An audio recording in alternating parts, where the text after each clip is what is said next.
Guys, another vlog, another episode. Kita benarkan ni bos pada bos kita.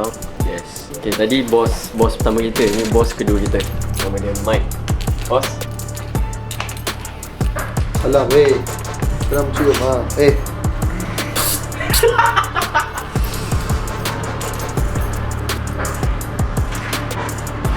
So ni keadaan terkini kita punya inventory. Dia agak bersepah sikit sebab kita tengah renovate. Ada order ke tak ada? Kalau tak ada, kita boleh tengok terus dekat kita punya stock count. Lepas tu kita nak tutup online shop kita.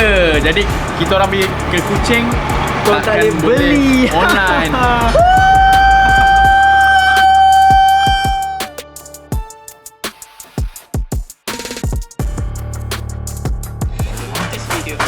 Tak ada. Apa? Ini ni.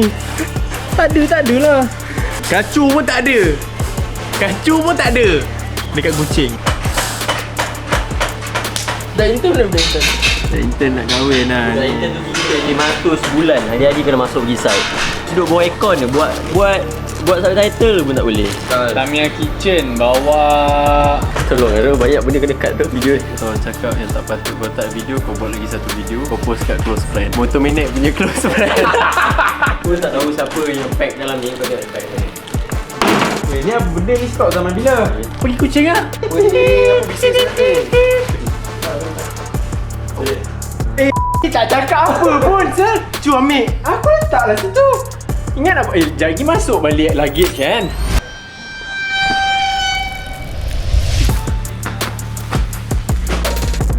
Tak kena ambil kira budak.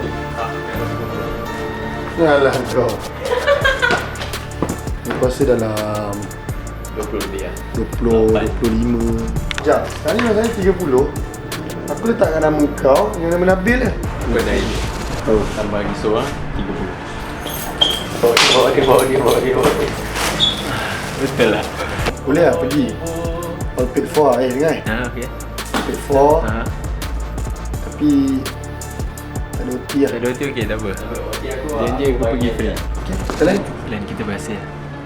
Jadi guys, apa yang kita bincang tadi, I'll see you guys at Sarawak. Yakin aku minta banyak-banyak kalau kau tengok video ni. Ni lagi aku pergi Sarawak. Syakir selamat pengantin baru. We love you.